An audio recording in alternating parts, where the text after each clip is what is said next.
Join me in introducing Mary Leslie, President of the LABC.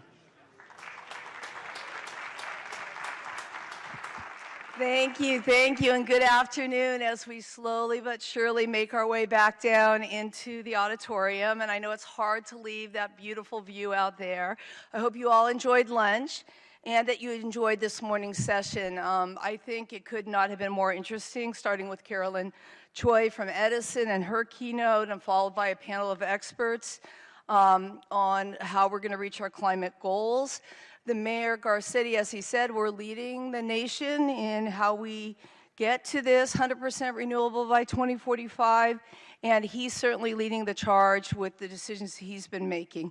We really hope our mayor will agree to make permanent, as David Wright said, the solar feed-in tariff, and also go for the maximum amount of local megawatts. We would really like to see at least 300 megawatts, and the reason is because it makes good economic and environmental sense, and it really benefits not only the utility, reducing the CO2 and the GHG emissions, but it creates local jobs, and it penetrates our solar equity spots here in Los Angeles that are so important to us. The program thus far has had projects in over 40% of all the projects, in addition to bringing millions of dollars in new investment and creating thousands of new jobs and leveraging the ITC tax credit federally. We think this program is really a home run. So now, this afternoon, the good news is we will be hearing from Wade Croffoot. For many of you, he is a household name. You knew him before in the Brown administration, but not in his current capacity as Secretary of California Natural Resources Agency. This is a big job he's got. It oversees water as we know it in the state of California. And we are thrilled to have him here today to talk a little bit about what the Newsom administration is thinking in terms of water policy. We know that there is going to be emphasis on clean water. We have over 1 million people who have unsafe drinking water in California, and that has to change. We also know the federal government would like to undo many of the high standards we have for our water quality, which we do not want to have happen. So this is going to be a really important time at the Resources Department. I want to thank the LABC staff who made today possible. If you're happy, let's give them a round of applause. And I'm going to be slightly shameless and plug the LABC website, which, as you heard from Brad this morning, is a new magazine style. And I have to say, as someone who didn't visit my website very often, that it's so much more interesting now. You probably see yourself on it. Certainly this summit will be on it. You can see a portion or all of it, gavel to gavel, on the site. And we want to thank the Sugarman Communications team for having created that for us. Now it is my honor to introduce Michael Saubet, who is Vice President and co-founder of the Strategic Legacy Investment Group, who will be introducing our keynote speaker. Thank you.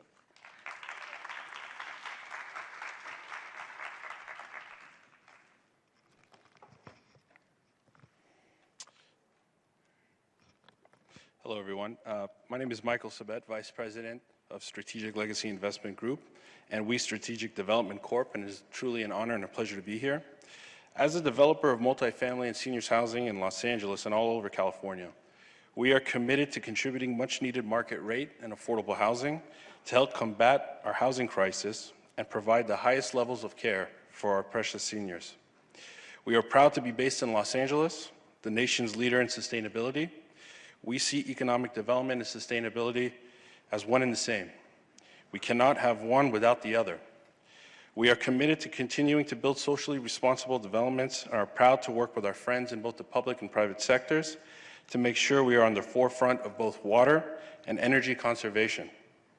I would like to applaud the Los Angeles Business Council for bringing awareness to this important issue of combating climate change and all that they do to help make Los Angeles a better place to live and work.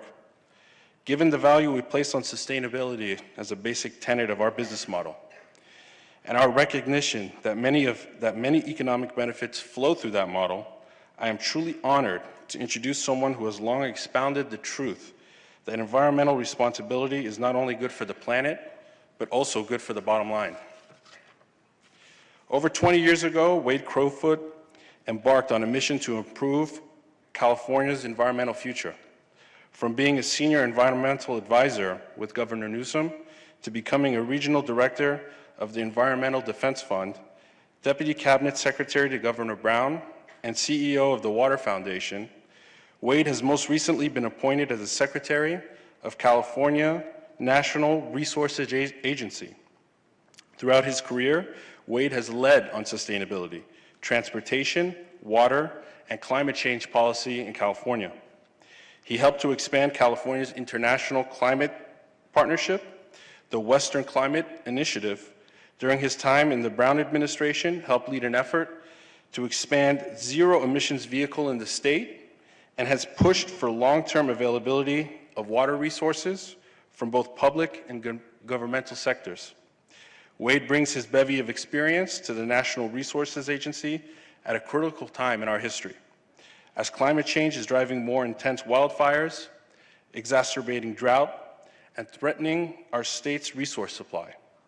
Without further ado, please join me in a very warm welcome for our new National Resources Agency Secretary, Wade Crowfoot.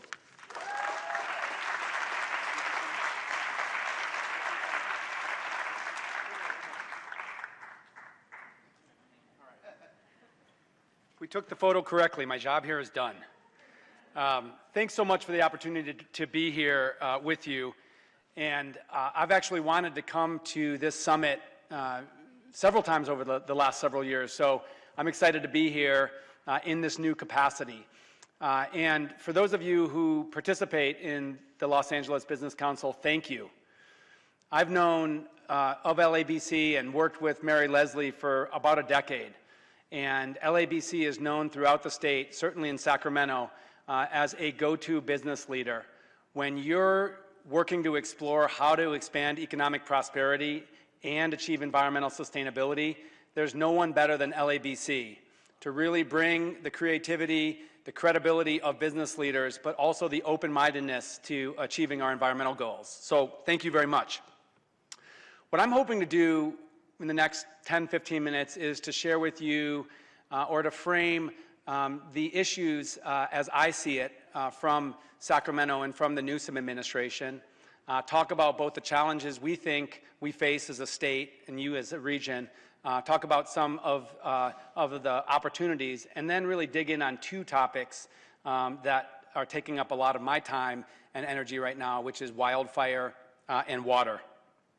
So first, I think you've heard this morning, and you already know that California is leading the world when it comes to climate action and environmental sustainability. Consider this. We're the fifth largest economy in the world, as you know. We generate over 50% of our electricity to power our lights, our electronic lives, from carbon-free energy and throughout the state of California. And that obviously includes renewables like solar and wind. That 50% plus number also includes large hydro that doesn't have carbon emissions. So already California, the fifth largest economy in the world, is deriving over half of its energy on a daily basis from renewable energy. About half of the electric vehicle sales in our country are generated in California. So we've talked some about electrification and electrifying transportation. That movement is happening in California, or being led in California. And then lastly, as we can demonstrate sort of the progress and where we're at, the state of California, its residents are continuing to lead. Last week in Sacramento, one of our agencies, the State Water Board, adopted a new wetlands policy that is actually meant to protect wetlands in an appropriate way without unnecessarily inhibiting development. And so at a time when you see the Trump administration actually moving away from environmental protection, or in some cases attacking environmental protection, you have the state of California doubling down on environmental protection in a way that still grows our economy. So if California is leading the world, Los Angeles, I would say, in greater Los Angeles, is leading California. The investment that your county and your city has made in transportation, parks, water, is the envy of the state. Measure M, measured AA, recently measured W in the fall. Angelinos get it, which is we need to invest in improving our transportation, expanding open space access to all communities, becoming far more sustainable and self-sufficient on water. And your folks, your voters, have actually put their money where their mouth is. The vision that the mayor and the county board are articulating is impressive. And it would be one thing if it was a small city. I did a lot of work in San Francisco, and so sometimes our friends in Los Angeles like to call San Francisco a boutique city. And while I deeply resented that while working for Mayor Newsom in San Francisco, I think that there's a point, which is the goals that Mayor Garcetti and the county board are putting out are really ambitious in one of the largest metropolitan areas of the world, and one of the most highly visible and well-recognized and kind of respected areas of the world. So the fact is, you have leadership that's swinging for the fences down here, that's actually making progress at huge scale. And if you can pull it off down here, that will make a difference, not only in California, but the entire world. And then you've got some real creativity and imagination. Right after this, I'm going to be down at Lower LA River to really understand how the state can support the big vision to really transform the LA River and the entire upper lower river. And that's the kind of creativity that in Sacramento and state policy circles we're seeing from LA. So I just want to acknowledge that. So while California and Los Angeles are leading on climate action and environmental sustainability, we have huge challenges to confront. And I won't share anything new, but I'll just reinforce what you're probably already recognizing. One is we have major economic and social challenges. Our economy is growing at impressive rates, but more and more Californians are being left behind. Income inequality is expanding. Poverty is growing. Homelessness is more visible than it's ever been. I have a 4-year-old daughter, and I live in Oakland, and it breaks my heart that now she's conditioned to seeing folks on the street asking for money, and seeing people that she thought were camping, like our family camps, in tents in the park, and I had to explain that those people don't have homes. If you have kids, I'm sure they're being socialized in the same way, and it scares me that that's going to be the experience and the norm growing up. And so I appreciate the work of LABC and other economic leaders in Los Angeles, understanding that income inequality and inequity is not only morally problematic, it's horrible for our economy. And if you compare our economy to places with bifurcated, very wealthy and desperately poor, those are not economies that function well. So that's obviously a primary challenge. My agency is a natural resources agency. So think water, land, parks, fish and wildlife, forests, fire, oil and gas. Don't really touch on the economic issues, but you're here today talking about environmental sustainability, and environmental sustainability has to be interwoven with economic and social equity. And I am proud to work for a governor who in his first 90 days has put these issues, elevated these issues on the statewide policy agenda. And of course, strong leadership from the legislature and Governor Brown as well. Those are economic, social challenges. Let me talk about the environmental challenges we face. Climate change. We used to talk about climate adaptation or resilience, and it was always about reducing greenhouse gas emissions and adapting or adaptation. And adaptation was always kind of the sleepy, wonky, back burner issue. Everybody was focused on reducing greenhouse gases, decarbonizing our economy, and for good reason. It's what we need to do to save our planet. But adaptation was always seen as sort of a conceptual planning exercise to address impacts decades into the future. The future is now.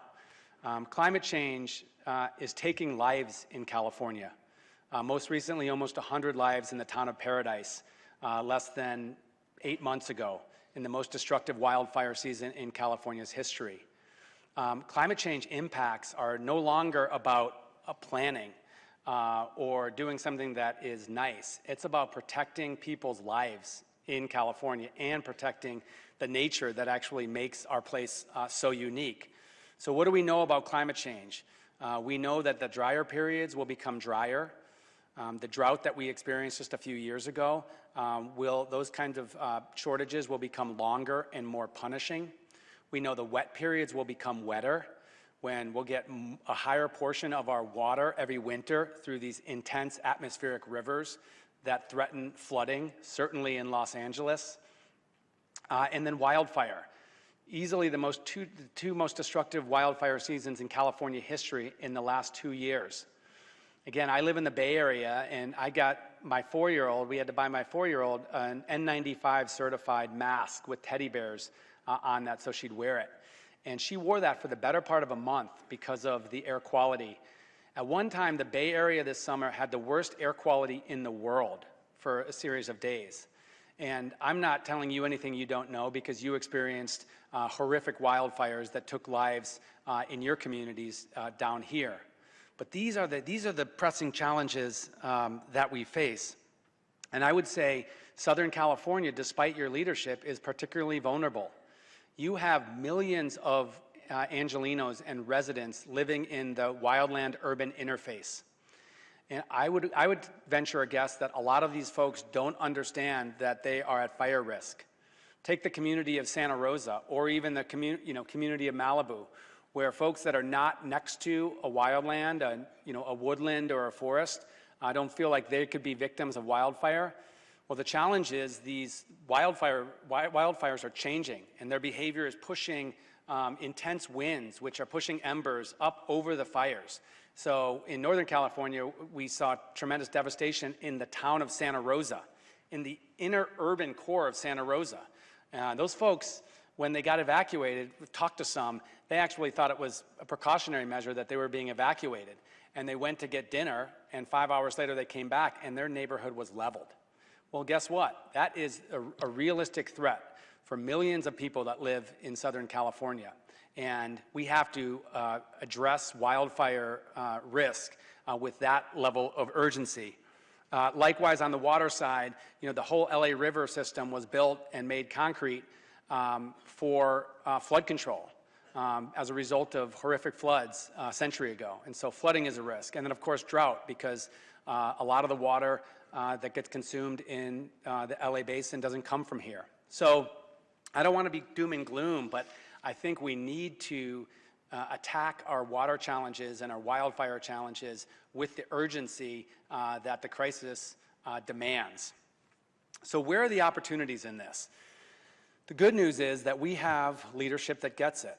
So again, first 100 days, Governor Newsom has taken a series of actions on wildfire safety that I'll talk about, as well as prioritizing a portfolio of actions on water. Likewise, the legislature gets it. I'd say, if you're an observer of policy dialogue in Sacramento, you would agree that wildfire and wildfire risk is priority 1A right now in Sacramento. And legislative leadership, Speaker Rendon, Senate Pro Tem, Tony Atkins, are leading the way on really what are the policies and investments we need to make to protect California on the climate resilience side. And then, like I said, you've got really strong, proactive leadership here. We've got some recent funding.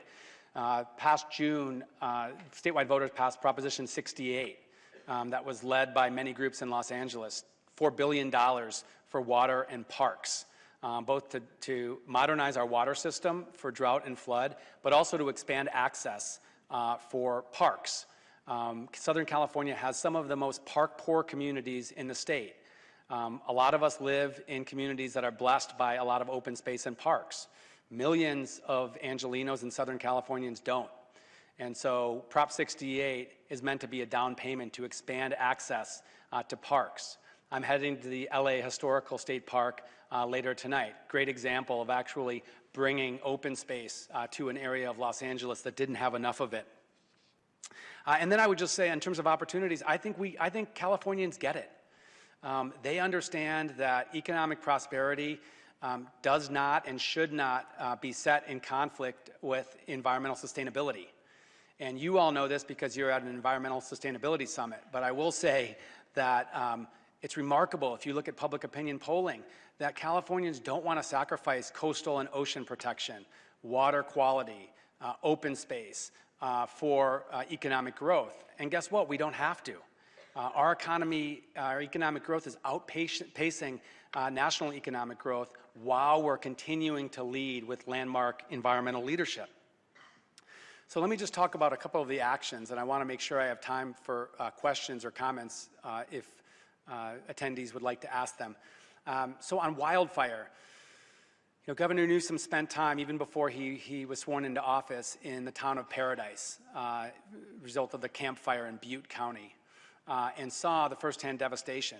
And what he realized is there are a lot of communities in the state that are equally vulnerable to wildfire, not only as a result of where they're situated with that wildfire risk, but also because of lack of transportation access in and out of the community and demographics, including age, mobility, infirmity.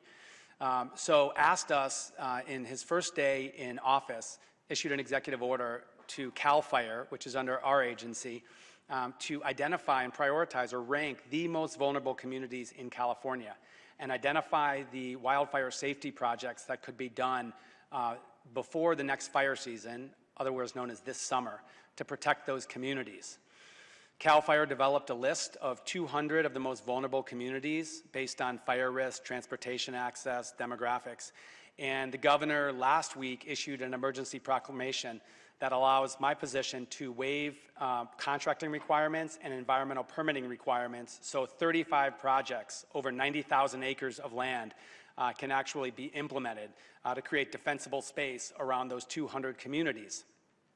Now, it's a big deal, and we don't take lightly suspending CEQA, California Environmental Quality Act, and other environmental laws to get this done. But the governor recognizes that these communities face peril as early as this summer, again, as a result of drier forests that make fire activity, mega fire, larger and more damaging than ever. Let me mention that the wildfires of the last 2 years, in terms of the carbon that they've emitted, have wiped out the carbon emission savings that we've achieved as a result of Assembly Bill 32, or AB 32. So what we realize is if we're going to be international leaders and actually reduce our carbon footprint, we actually need to address forests and wildfires, because if we don't, our carbon goals will not be reached. So there's that urgent effort to protect vulnerable communities, and then there's a broader effort to really manage our forests more proactively. One consequence of settlement over the last 100 years in California is we've suppressed fire.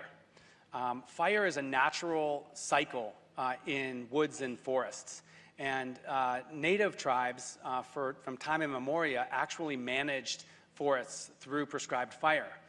As California developed and we moved up the mountains and into the forests and into the woods, our focus has been on suppressing fire. And while we thought that was helpful to protect public safety, it's created a woods, sort of a density of forests and woods that's actually not natural, and has sparked, taken what would be normal size fires based on historical averages and made those into mega fires. So we actually have to work across agencies in the state, the federal government, the Forest Service, local governments, to actually get in there and manage our forests in ways that actually emulate those natural cycles. We have to be careful not to impact the environment and habitat as we do that. But essentially doing nothing there is untenable at this point.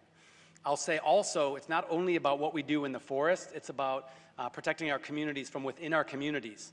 Home hardening. So we talked about those, I talked about those houses in the urban wildland interface, or wildland urban interface. We need to harden those homes. So when we do have fires that bring embers in the sky, they're not instantly combusting those homes. We have some of the strongest building standards in the country right now for new homes to make them fire safe.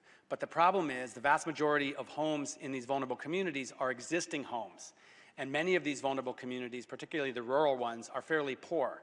So the question is, how do you help change out roofing materials or harden the siding of homes so that it's not so flammable when you have an old home with a resident that doesn't have a lot of money, and we're tackling that.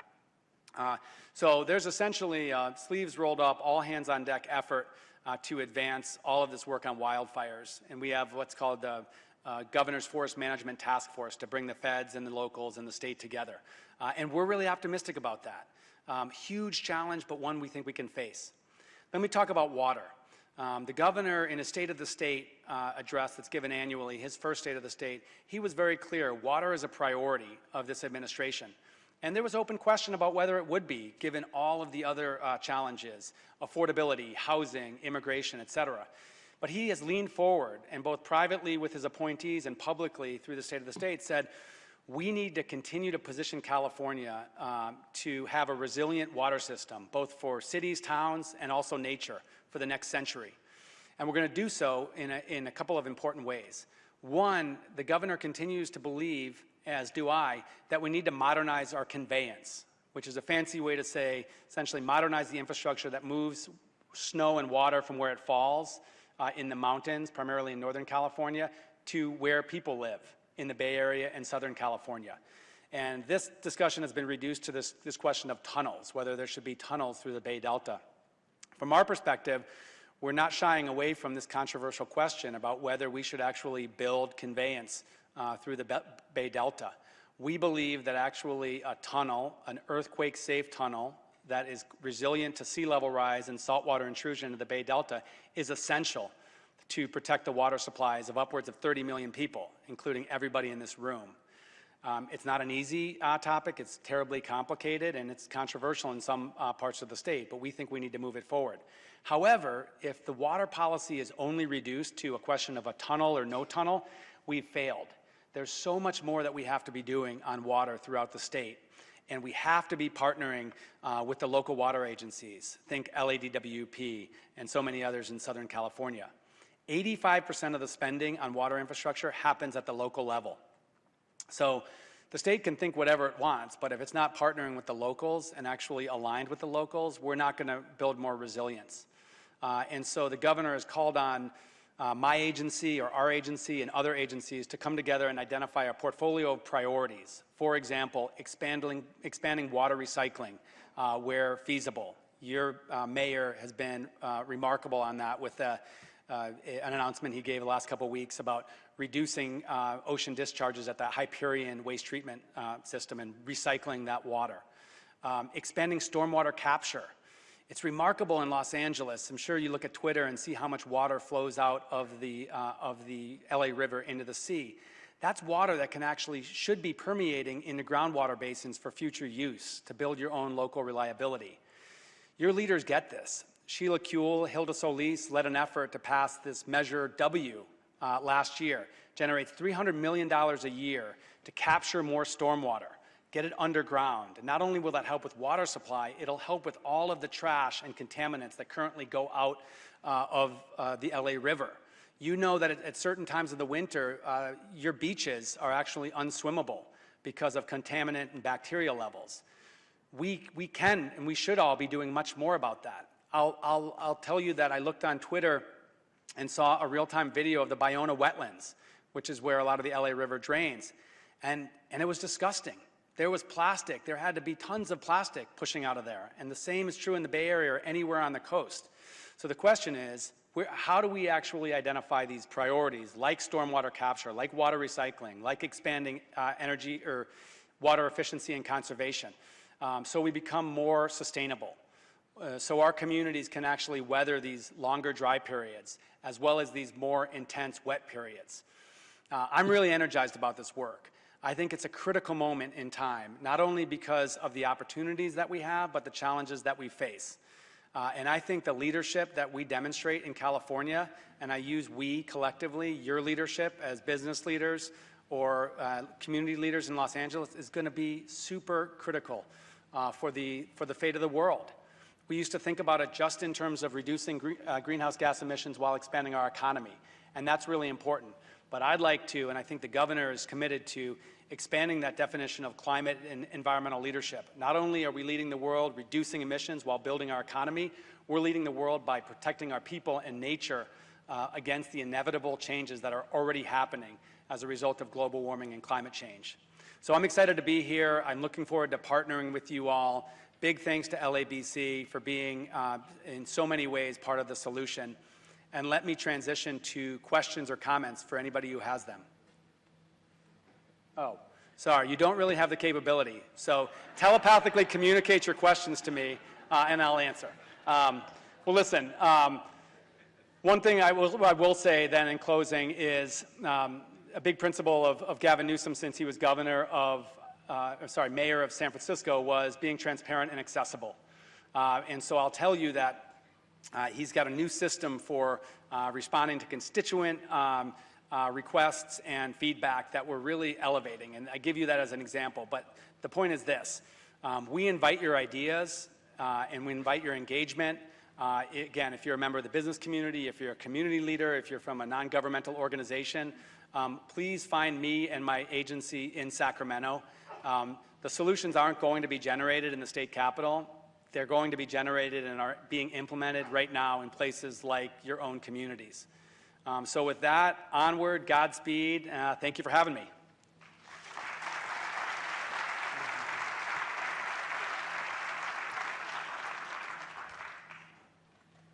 Now, please welcome our Water Conservation, Resources, and Technology panelists with moderator David Nahai, partner at Lewis, Brisbois, Bisgarden Smith, LLP.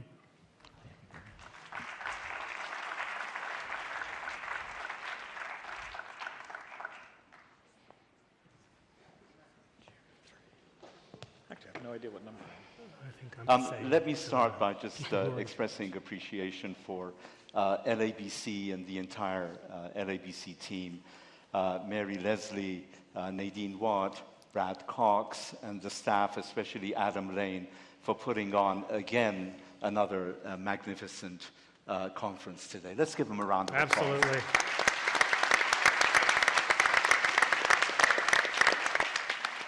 My name is David Nahai. I'm a partner at the Lewis Brisbois law firm. I'm also president of David Nahai Consulting Services. I'm the former general manager and commission president at the Los Angeles Department of Water and Power. So let me introduce our truly stellar panel. You'll find their bios in your packets. I'm not going to go through their entire bios because of time issues, of course. But seated immediately to my left is Mr. John Allen, who is the Director of Division 3 of the Water Replenishment District of Southern California. Next to him is Mr. Gary Giroux, who is the first Chief Sustainability Officer of Los Angeles County. Seated next to Gary is Ms. Judith Ibarra-Planqueta, who is the Vice President and Director of Client Relations at Tetra Tech. Next, Mr. Jeff Keitlinger is the General Manager and CEO of the Metropolitan Water District of Southern California. And next to Jeff is Mr. Doug Walters, who is the Chief Sustainability Officer and Chief Resiliency Officer at the Sanitation Bureau of the City of Los Angeles. Please give them all a round of applause.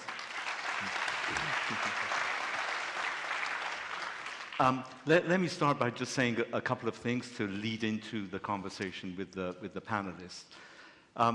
I think we can all remember, I hope we can all remember, that iconic image of Governor Brown standing on top of a bone-dry mountain that should have been covered with snow as he lamented the horrible drought that gripped California.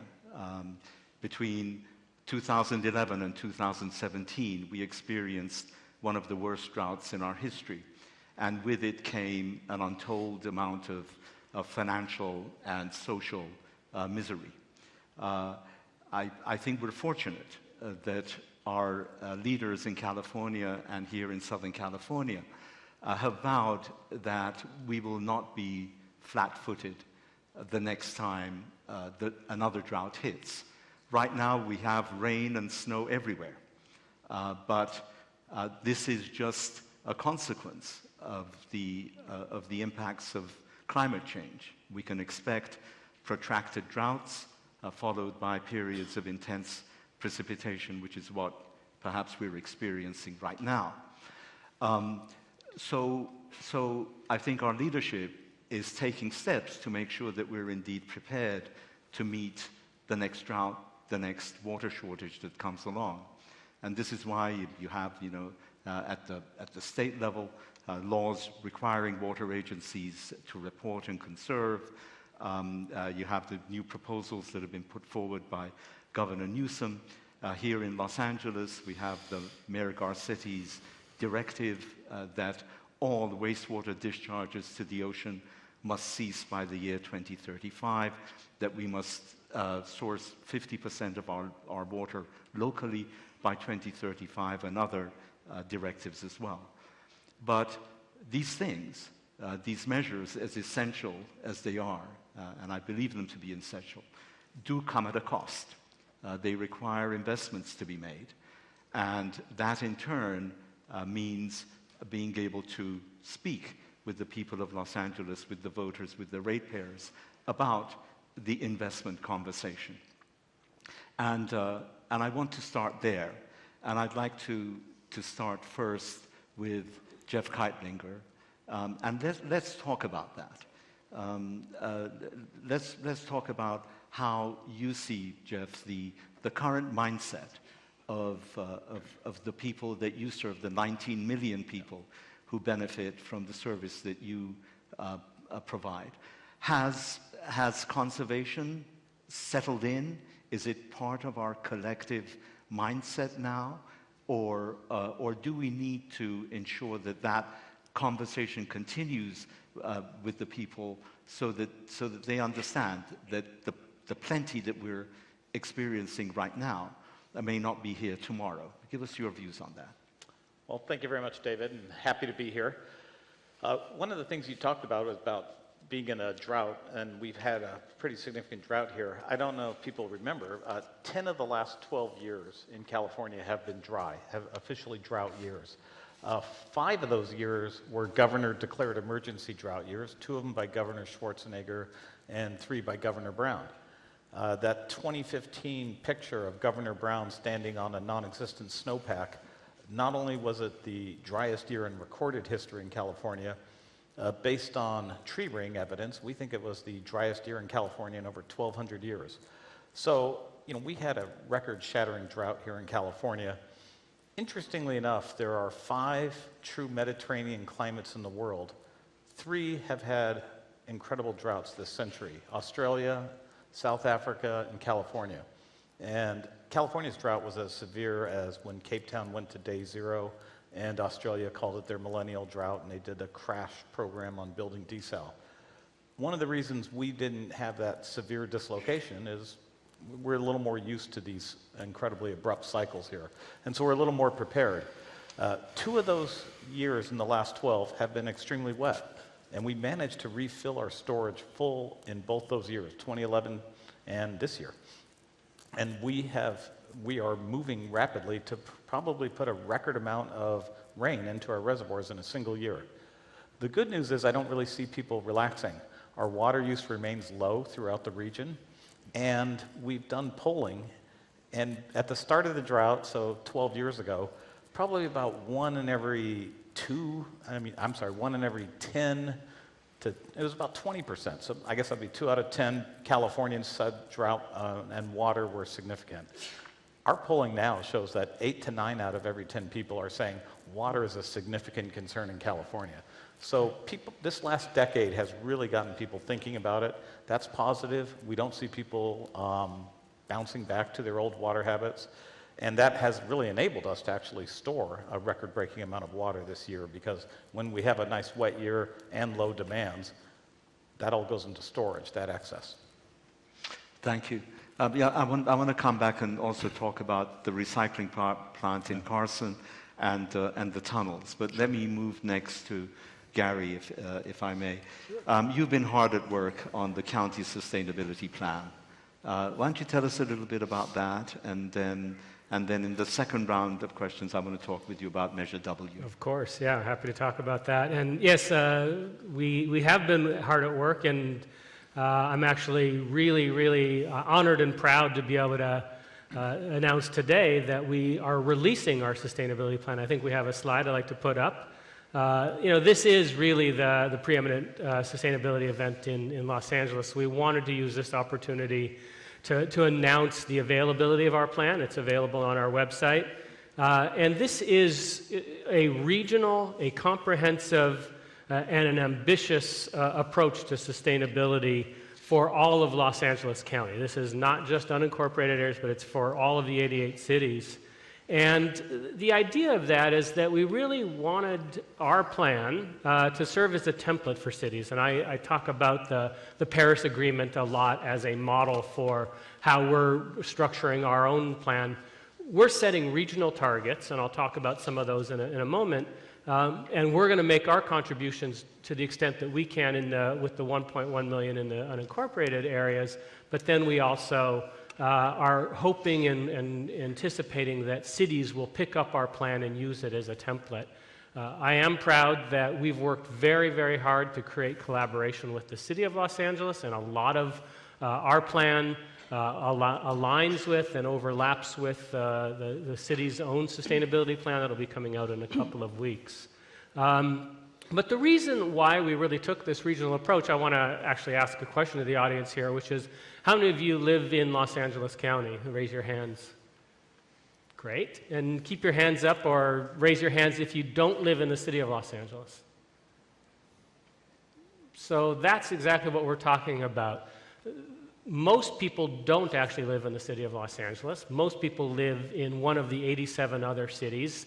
And the average size of a city in Los Angeles County is about 60,000 people. It's an Artesia or a Hawthorne or a Southgate. And so that's really where sustainability needs to go.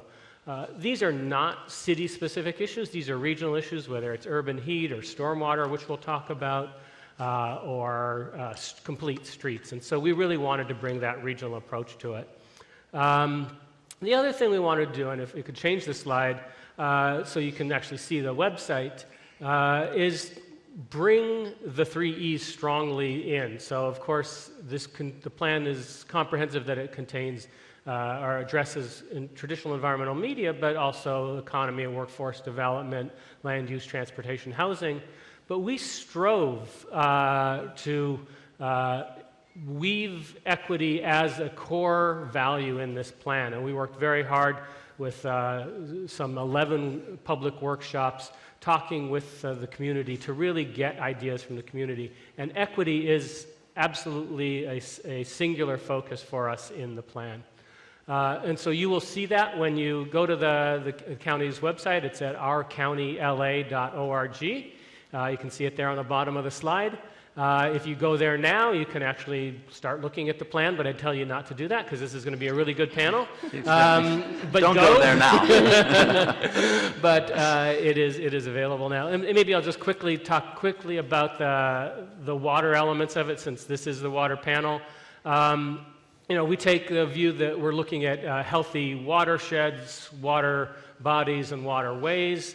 We're looking at water quality and supply, including water quality as it pertains to drinking water quality.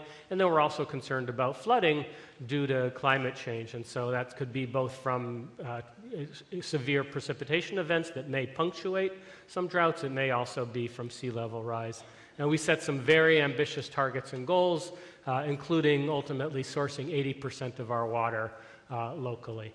So I'm going to leave it there, but happy to talk more about that today and with anybody after the event. Great. Thank you very much. Thank you. Doug, let's go to you next. And the mayor's announcement that we're going to cease discharging wastewater to the ocean by the year 2035 is as essential a step as it is bold and ambitious. They say, it's not waste unless it's wasted, and we don't need to discharge our wastewater to the ocean any longer. We have the technology to treat it. So I'd like to ask you, how is it that we're going to actually realize that goal, especially at Hyperion, where something like, I think we process 560,000 acre-feet a year at Hyperion. And the idea would be to take Hyperion to full advanced treatment and then transport the water, and we'll be asking John Allen about this in a minute, transport the water perhaps to the central basin for injection into the aquifer. Can you tell us what the steps are going to be to realize that, and also cover how we're going to talk to the ratepayers about the cost of doing that, or where is it that we expect to find the money to do all of that? Thank you, David. It's good to be here as well with this esteemed panel and with everybody in this room. It's incumbent that we stay aggressive to meet those goals. And really, it's the goals of all of us in all the cities that we live in, Los Angeles and the county, because we continue to say how precious water is, right? The technology is there to treat it, to purify it to a greater standard than we have been historically, because we don't know when the next catastrophe is going to take out the state water canal, right? So the combination of the advanced treatment that we are working on, we've got some membrane bioreactor pilots that are scheduled to be taking place over the next 2 years to look at some different vendors and their technologies to see how efficiently, so that we don't use a single additional ratepayer dollar if we don't have to. The volume is there, right? We're sort of geographically at the end of the line. All the water that is wasted, flushed down the sinks and the toilets from all the 4 million people in the city of Los Angeles and all the businesses comes down through our upstream plants, virtually almost all of it, to Hyperion, except for the amount that goes to our Terminal Island water reclamation plant, where we do have advanced treatment there as well. So it's a combination of the technology to meet that goal by 2035 per the mayor, but it's also an understanding in working with all the stakeholders, all the ratepayers, all the non-government agencies, organizations, both inland and at the water, to understand the importance of that there really isn't any other option, because when those catastrophes do occur, we've got very few alternatives but to source our water locally. So all of those are signs that we need to continue to do the right thing, to rely on the technology, but also to rely on one another to ask questions where there may not be a comfort level in understanding how safe the water is. Just having your government say it isn't enough. We learned that 20 years ago when we went through the toilet to tap sort of debacle, if you will. But that gave people some pause, but it also allowed us more opportunity to work with school children. So those children that learned that water can be treated safely are now voting age adults. And so you see the progress on measures like Measure W, with 70% of our LA County population passing those things, because they're starting to understand the need and the impacts of climate change that the previous speaker addressed. So there's a lot more acceptance as to that it's safe to use in industries for cooling water. It's safe to use for in-plant purposes. Already about a third of Hyperion's water is used through the West Basin Municipal Utility District, where they polish it further for irrigation purposes and things of that nature. But we want to use 100% of it, and we've got some more years to do that. So I have no doubt that we'll be able to reach that target. Okay, great, thank you. So let me turn to you, John. So assuming that Hyperion goes to full advanced treatment, and the idea would be necessarily to store the water locally for use locally, one of the ideas is that it would be transported to the Central Basin, which is under the jurisdiction of the Water Replenishment District, to be stored in the aquifer in the Central Basin. Now, you had judgments approved recently at the Water Replenishment District, which I think changed the administration structure a little bit. I think there are like 3 bodies that now administer the groundwater basins that are under the jurisdiction of the Water Replenishment District. How do you see that this would work? Are there any legal impediments, physical impediments to receiving the water from LA, storing it in the basin, and then from our point of view, just as importantly, LA being able to extract that water to use it without having to go through some lengthy, adjudication process? Well, there's about 150 million gallons a day that is sent from Hyperion out into the ocean, which works out to about 168,000 acre-feet of water, which would sustain about 1,700,000 people if you use 10, and I think we're in a conservation area, so we can say an acre-foot will sustain 10 people for a year. So we're talking about some sizable water and some sizable population. Now, about 20 years ago, it became apparent that we needed to have some storage capacity in the Central Basin and in the West Basin. They're two different basins, and they're in the southern part of Los Angeles County, entirely within Los Angeles County. It's about 43 cities and about 4 million people. After years of stop-and-go negotiations and wrangling and wondering whether people could own water and pump water and sell water, it was decided that this water, whatever water we had, was a public good, and it could be stored and should be stored. And we set up a mechanism to store water. Both these basins, the West Coast Basin and the Central Basin, are adjudicated basins, which means that the stakeholders, which are primarily the pumpers, went to court and settled it, but they had to have a court order before they could change anything. And after this long negotiation, years and years and years, Central Basin did create storage for about 330,000 acre-feet in December of 2014. And the West Coast Basin created 120,000 acre-feet of storage in December of 2015. That is, the judge signed the order. Everybody agreed, they got an order to the judge, and the judge signed an order. So we have the capacity. That's the legal part. Now what we need to do is work with our partners in the Los Angeles City Sanitation District, in the Los Angeles Department of Public Water and Power, to bring that water over to us. That would take some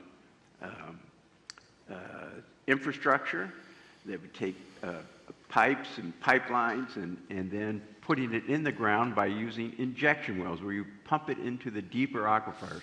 There's several different aquifers that underlie us in the water replenishment district.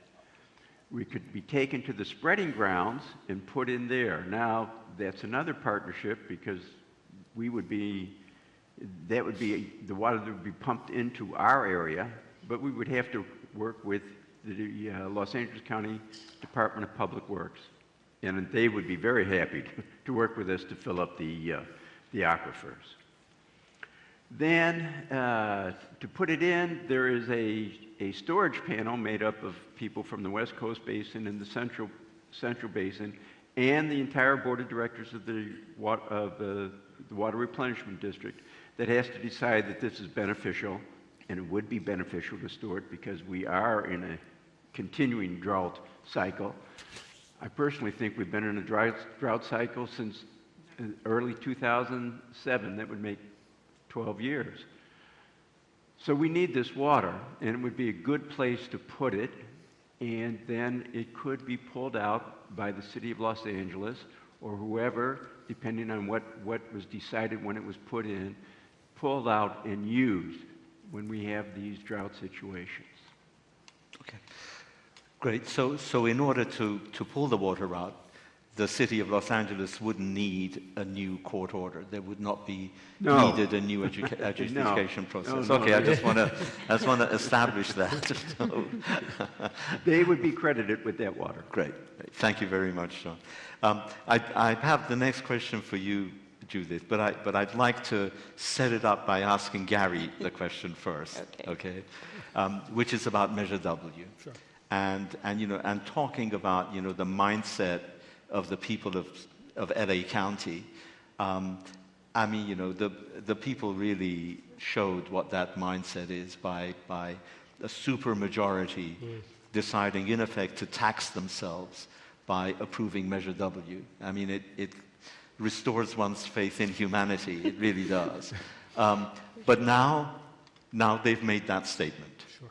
And it is up to our water leadership in order to fulfill the promise of Measure W.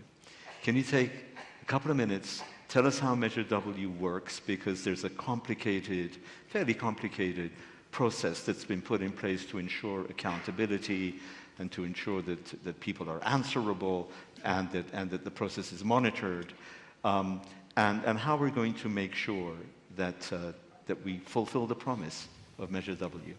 And then I have a question for you. Absolutely, and yes, we're tremendously grateful to the people of Los Angeles County for giving us that opportunity. If only we'd been so successful 5 or 10 years ago, this recent rains that we had this year, we would have been able to capture a lot of that water and put it into storage and beneficially reused it. The process from here is really a bit of a bureaucratic one. So in November, of course, the voters approved the measure. The first thing that will happen, and it will actually happen this month, will be the formation of the committees that actually oversee the implementation of the program. So there's a regional oversight committee, there's a scoring committee, as it's called, a technical committee that actually reviews proposals and evaluates them, and then 9 specific watershed-based committees. And the process to put those committees together is now ongoing. This is, in some ways, a political process, as you can imagine, ongoing within the Board of Supervisors. We do expect that the Board of Supervisors will actually make those appointments by the end of April. So you can see that by the end of this month. Of course, there's a lot of just simple paperwork that needs to be developed. The Flood Control District and Public Works staff are developing all those forms and applications and model agreements. Perhaps the critical piece, although the actual flow of money is more critical, but the next critical piece in terms of implementation is what's called the Implementation Ordinance. And that ordinance will codify the program elements that were presented and developed in a stakeholder process and presented to the Board of Supervisors when the Board of Supervisors voted to put the measure onto the ballot. The Implementation Ordinance will take the program elements language, put it into legal language for an ordinance. That ordinance will be out publicly for review in late summer, probably the August timeframe, and then ultimately go to the Board of Supervisors for adoption. That's a critical path element because we need that ordinance in place in order to actually put the taxes on the bill starting when the assessor sends out the bills at the end of the year, which is, you know, probably quite well, when the bills go out, the collections start. The first payment is in December. The second one, probably people are painfully aware of this, is in April, so coming up soon. So starting in December of this year and then again in April, we'll start actually collecting the money. And I would anticipate that by early next year, January, February, we'll be able to actually start allocating the money out to studies and to project activities. The last thing I'll say on this is that the funds are allocated according to formula. Half the funds go back to cities to use for their own stormwater programs. 40% of the funds the county will have for regional projects, and then 10% of the funds will be used for the administration of the program. So all of that money will start flowing early next year. All right, but what I understood. But what I wanted to get to was that there is built into the entire Measure W structure and process a set of checks and balances, because there's a lot of money that is going, but a lot of it is going to the cities to use. And so there will be a system of monitoring how that money is used and the kinds of results that are going to be achieved as a result of the expenditure of that money. Is that correct? That's absolutely right. And that's, at the end of the day, the Board of Supervisors is the ultimate responsible party, right? So they're going to be getting reports through that committee structure. Those committees not only are going to be deciding on what projects are, but will also be evaluating projects. Okay. And so the Regional Oversight Committee, once it's established, actually doesn't report to LA County Flood Control District or Public Works, but reports directly to the board. Okay. Okay, thank you, Gary. And so as the voice of the private sector on the panel today, so let's start with Measure W and how the private sector views this opportunity, how you view the entire structure. Do you think there's room for improvement? How do you see Measure W actually affecting the private sector players? Well, thank you, David, and good afternoon, everyone. I want to first thank the Los Angeles Business Council for the opportunity to be on this esteemed panel with all my colleagues here. And what a great way to start out Earth Month than by talking about water. So when we talk about stormwater, we talk about funding of stormwater projects. It's a continual challenge across the United States. You know, it's hard to quantify it. It's hard to think about it as a reliable source for drinking water, and on and on. There's a lot of challenges around it. And so when the citizens of Los Angeles County, voted with a resounding passage of Measure W late last year, that was huge. That was a huge moment for us. And for the folks that have been working in this industry for a while, we've been advocating for infrastructure improvements. There's obviously a great sense of excitement around it, and wanting to get moving as quick as possible. So there's the expectation right now out there that we move from passage to implementation kind of at the snap of our fingers. Everyone's like, let's get going. Where are the projects? Let's get moving on this.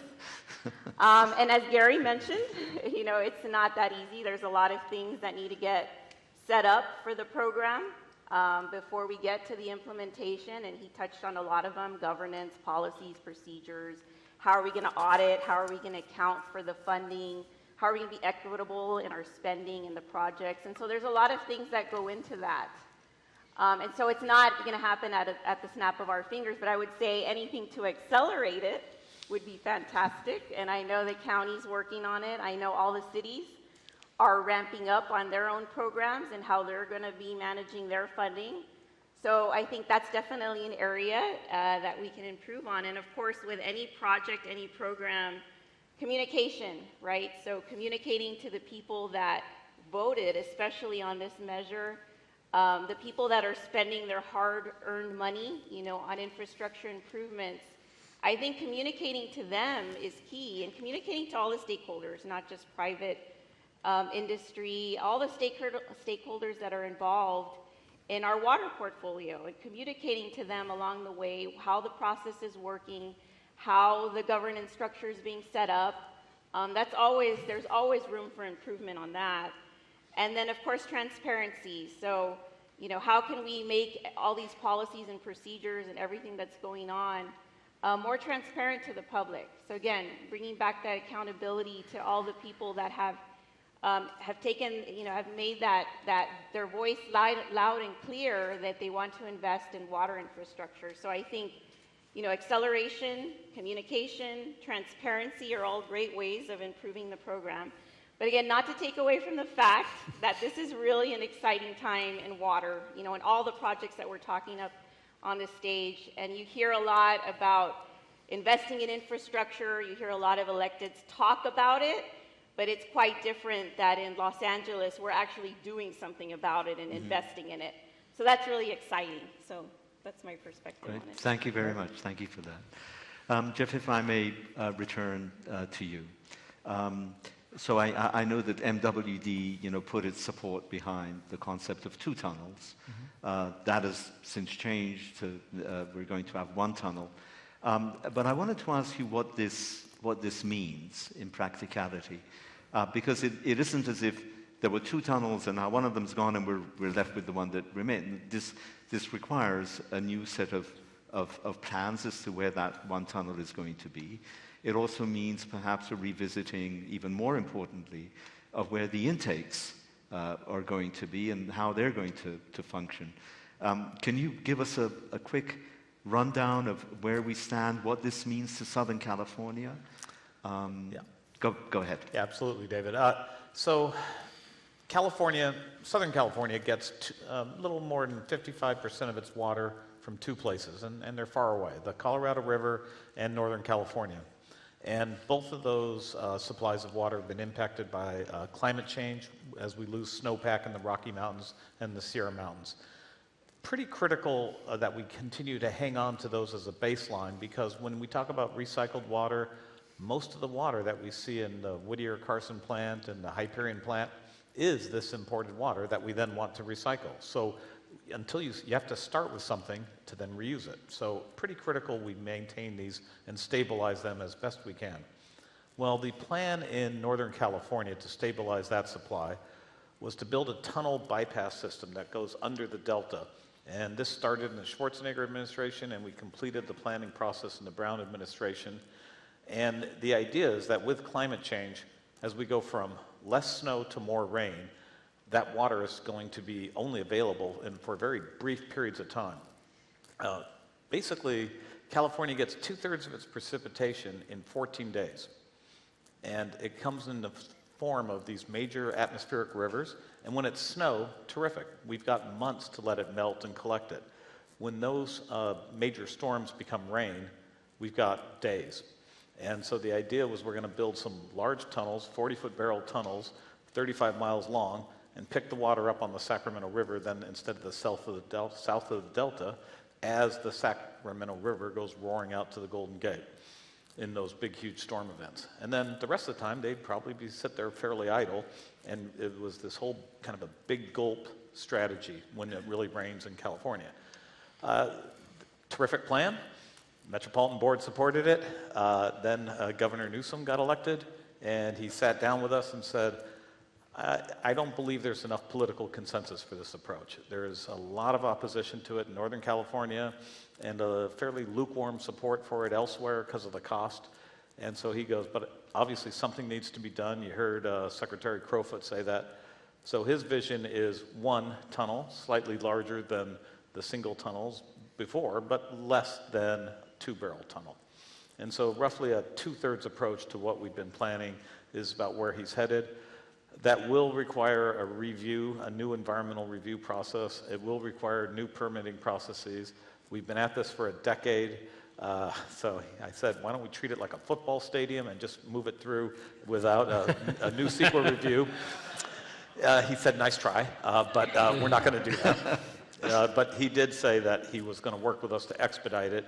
And we believe that by paralleling a number of the permitting processes, we still end up with the same endpoint, which was always projected to be about 2030. So he's going to say we're going to parallel the land procurement and design and some of the project procurement and acquisition to parallel it. Disagreed with some of his conclusions, but he's the guy who got elected. And I do agree with his major conclusion is we have to do something and we have to expedite it. And on that, we are in complete sync with this governor on getting it done. Great, thank you. Doug, I wanted to come back to you. I was privileged to serve on the advisory committee on the One Water LA initiative, and a lot of the measures that we're seeing come to the fore now actually, have perhaps their origins in that whole process. You were very instrumental in moving that initiative forward. Can you tell the audience about it? And I know that there were a lot of ideas that came up as a result of the One Water LA initiative. What is happening? To what extent are we seeing those ideas actually reach a stage of implementation? Thank you, David. Something I'm proud of, but I think everyone in the city and all the other agencies that collaborated on that incredible roadmap, if you will, should and still are proud of. So One Water essentially is thinking of water as a complete cycle. So no matter if it's drinking water coming out of your tap, wastewater that's going down your sinks or toilets, groundwater that's being stored for future use, water up in the clouds where we're praying always for it to come down. Our prayers came true this last winter. It's all a scarce commodity, and it needs to be extremely treated like it's very valuable, like you would your own bank account, right? So to the degree that we looked at all the infrastructure that supports keeping water in those various phases, if you will, and making sure that the infrastructure is sound, that it can withstand any attack, whether it be human or natural origin, looking at the regulations that we've talked about a little bit earlier today, and that we, in the industry concern ourselves with, that may come from Sacramento or regionally. Not too much is coming from the feds these particular years. Population patterns of growth. We were actually very focused on growth of California, and what we found 10, 12 years ago was the opposite, right? We had that huge recession, all right, and a lot of people decided to leave. Some businesses shut down, unfortunately, but people learned how to conserve as an urgent necessity in order for them to pay their mortgages and meet their obligations. And that did something to this infrastructure that was built 40, 50, 60 years ago that's still in place. And how do you deal with lower flows? How do you deal with the drought that came along in those many years, as Jeff was mentioning, where virtually every year has been dry? So we had to get very tactical in our approach and look at how do we divert what little stormwater we do get into our sewers. In Los Angeles, we have a separate system. The sewer system is one system. The stormwater goes out from the catch basins out to our river, lakes, and beaches. We don't capture it. And in Los Angeles, we've also had to work with educating our population about how a lot of what we quote-unquote call stormwater is a euphemistically urban slobber, if you will. Mm-hmm. It's the runoff that comes from our lawns being overwatered, people who might be hosing down their driveways or washing their cars, right, picking up all the pollutants, all the visible trash and all the invisible nutrients and contaminants, right, heavy metals, oil, and grease that gets into that conglomeration that sadly will be very toxic to marine and animal life and plant life in our estuaries and our beaches. So all of that combined is how do we then put that one water plan together to try to realize how can we be successful given the limited dollars that we have to stretch at that time. So the answer, David, was multi-benefit solutions, right? So we look for projects where we can capture, treat, and reuse water in our parks and our open spaces. How do we reduce the amount of flooding that we historically see but often don't have the money to fix? How do we deal with the water quality initiatives that are coming down the pike? And then also the supply, right? How do we, through the infiltration, we can increase our supply so we're less dependent on paying for all that water coming down. Right? It's almost like, think of Mother Nature as a Postmates or Grubhub bringing that water right to your doorstep, and people can say, no, I don't think I'm going to wait for us to, pay it and bring it down through the mail system, right? 350, 400 miles away. It's far cheaper to take it when it's right then and there. So a lot of education towards rain barrels and cisterns locally. Businesses, of course, are smart and innovative in learning how to do it, in the breweries, et cetera. So this whole embrace of how can we treat water so precious and be ready for whatever may happen. We don't know when some of this may happen, but we're going to be far readier than we were before we had this plan. Right, thank you. Which again brings us back to the fact that it requires an investment to be made. Absolutely. All of these things do. And that requires, as Judith said, transparency, communication. Let me turn to you very quickly, John, and then I have another question to ask Judith. But the drought shone a new light on groundwater management. We saw throughout the state, especially in the Central Valley, subsidence as there was overpumping of groundwater. The ag industry was so often so desperate for water that they had to get the water from groundwater. It seems before this drought, it was perhaps not that much on people's mind, even though so much of our water comes from under the ground. Here in LA, about 10% of it comes from our aquifer in the San Fernando Valley. the groundwater basins under your jurisdiction have not been designated as groundwater basins of concern. But they still need to be managed. You need to make sure that that the pumping is managed and controlled, and so on. As we look to the future, what role do you see, especially the Central Basin and the West Basin aquifers playing in just the entire water picture of Southern California? Tell us quickly what you think.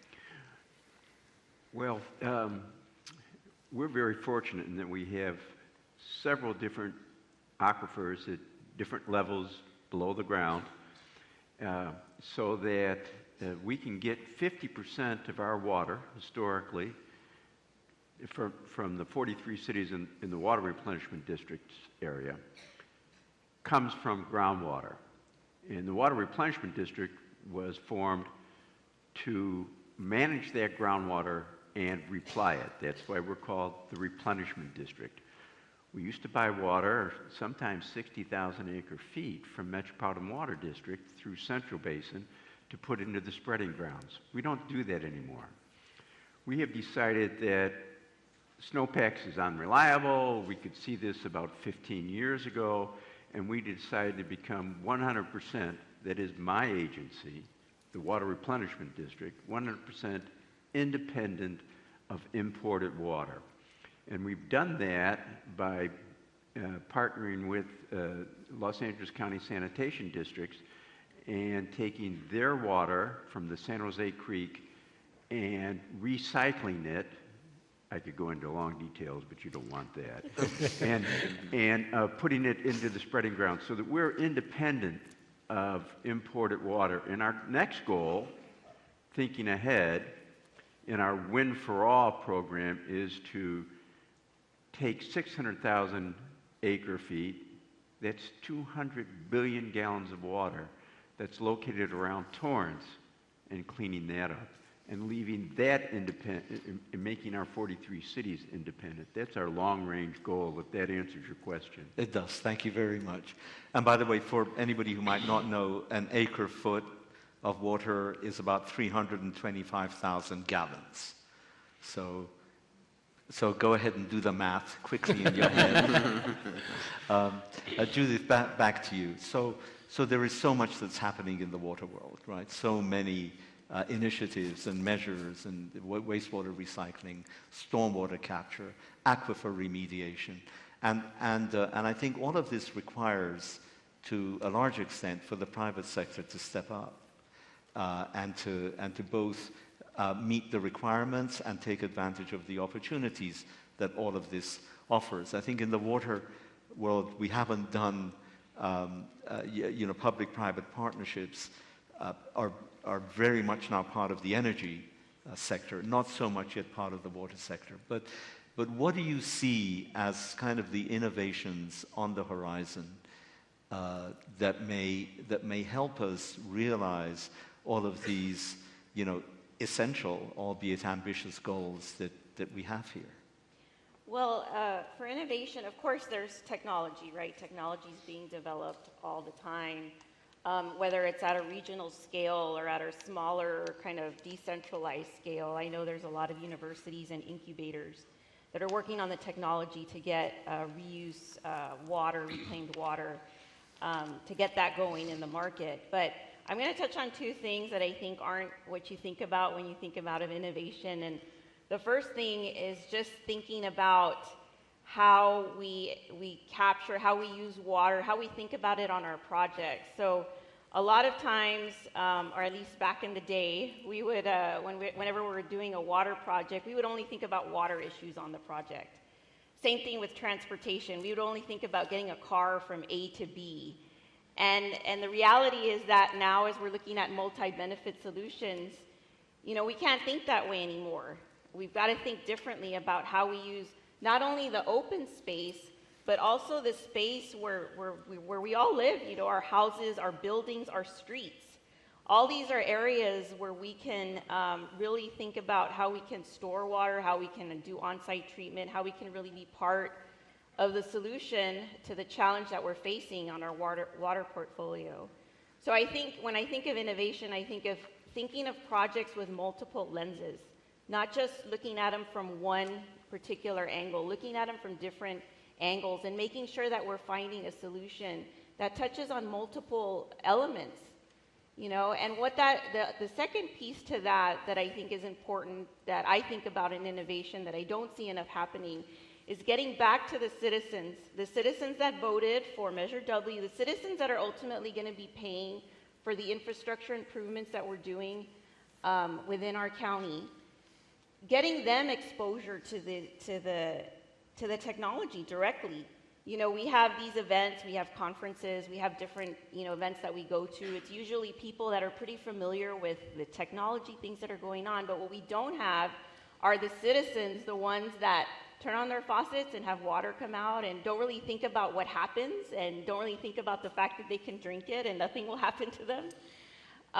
But those people that aren't exposed to this world every day, but ultimately will in some way pay for these improvements, having them be exposed to what the technology is, having them be exposed to these issues that we're facing, and letting them help us, you know, be part of the solution. So those are the things that I think about when I think about innovation. Of course, when we talk about technology, you know, there has to be checks and balances on that in itself. You know, we have to make sure that any technology that's put out to the market has to have, you know, redundancies in it. What happens if it fails? What happens with the operations and maintenance of that technology? So there has to be a way to check that, and I think hopefully public agencies are thinking about that and how they can be a part of that check on the technology before it goes out to the public, but definitely getting the public more engaged in the technology and what we're facing, you know, in our infrastructure challenges, I think is a way to think about innovation, at least in my mind. Thank you. Well, in that vein, let me ask a question of the whole panel. I believe that we could do a lot more to foster and encourage and finance many smaller water companies that have got tremendous ideas, but yet are unable to get those ideas to market.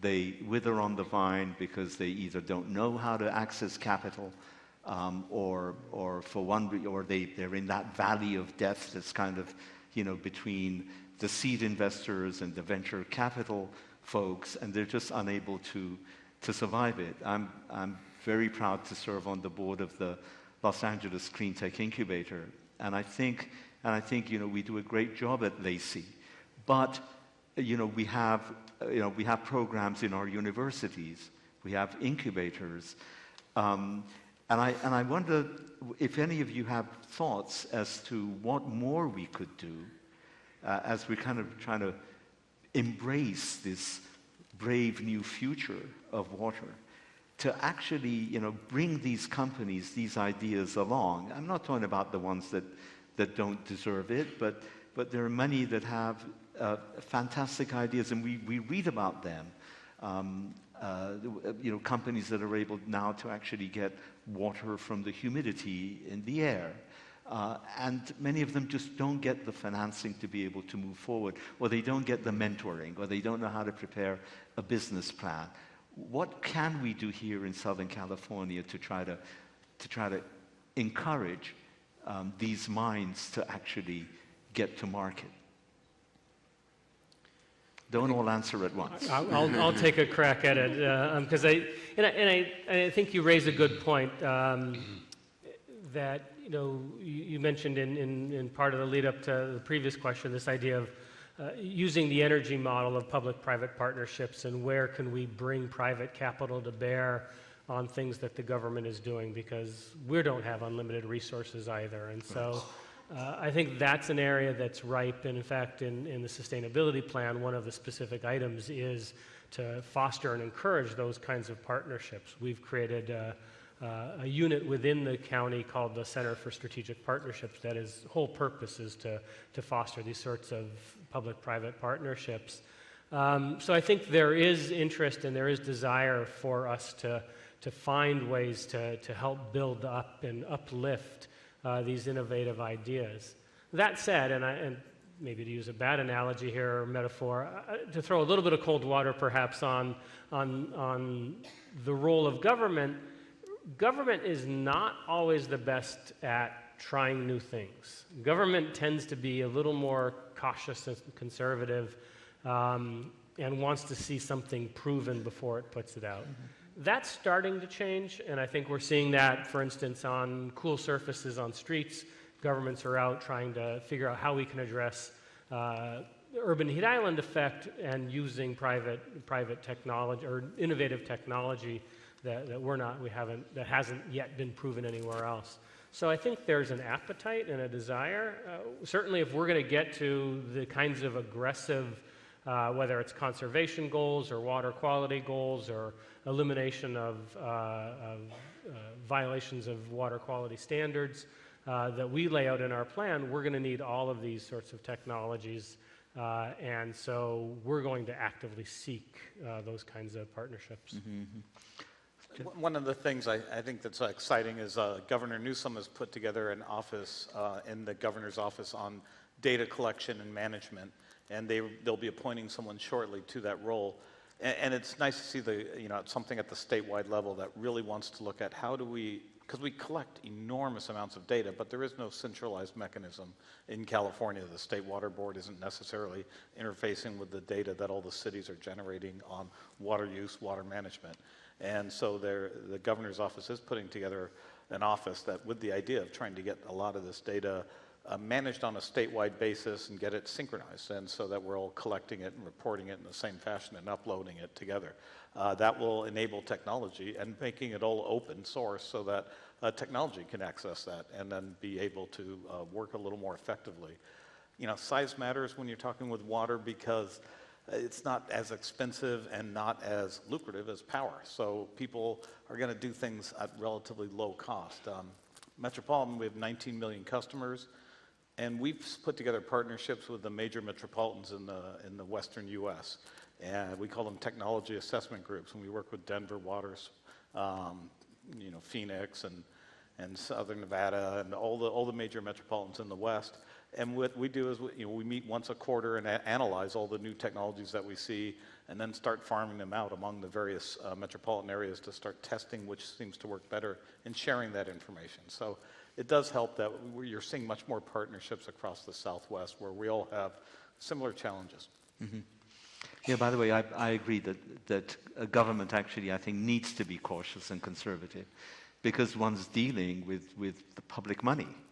And so one shouldn't be, taking risks. But this is why I think it was so important for LA to form the Los Angeles Clean Tech Incubator, so that body could be the body that could actually mentor, incubate, and also screen and vet the smaller companies that are coming up. We have Leilani tells me about 3 minutes left, so I wanted to throw out another question to all of you, and that is, in the next decade, in the next 10 years, what is the most important policy or project that you think will have the greatest impact on our water future? Human resources. Say again? The human resource, the ability to retain knowledge. We, like many others in government, are going through the silver tsunami. So a lot of us are checking out, right, with a lot of substantial knowledge. And I'm not so sure in every corner of our buildings and offices and programs this is recorded very well, very completely. So to the degree that we need to get out as cohorts with some of the universities to establish platforms to bring in some of that fresh talent to try things, to do pilots. And I agree with you that, sort of the last bastion of integration is on the financial front, where, $1 from this bucket shall not be used to go into that bucket.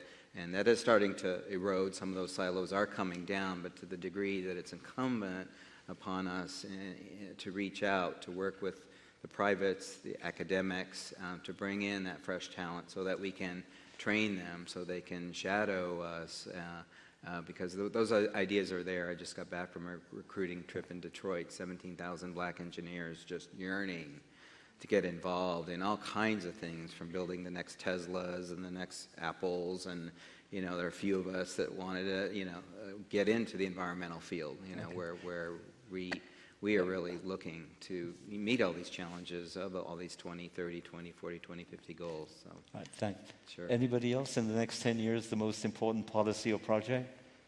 In 1 second? I've got one too, but you go ahead. Yeah, well, no, I mean, direct potable reuse, and the legislation around that is going to be huge, I think, in the next 10 years.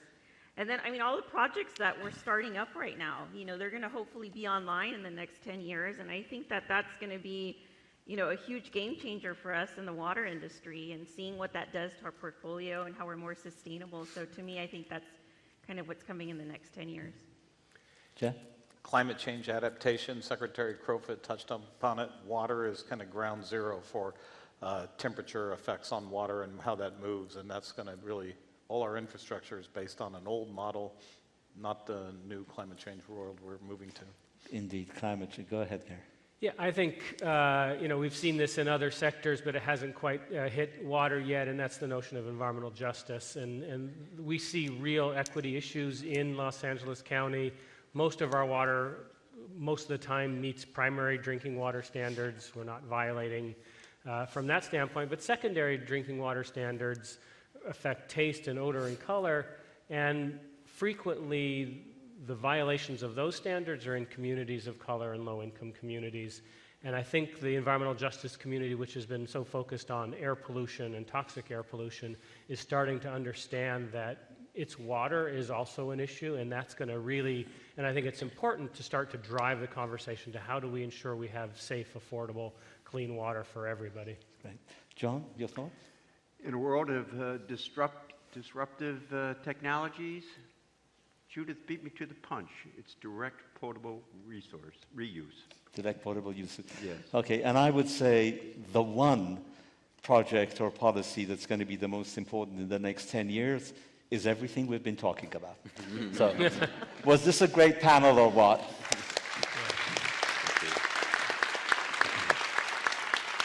Great. Thank you very much, everyone. Thanks. Great.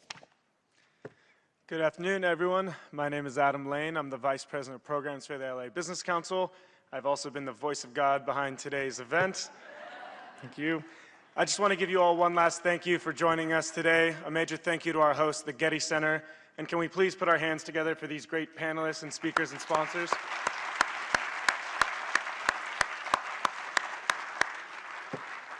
For those of you who want to rewatch today's event, be sure to check out our brand new modernized website at labusinesscouncil.org.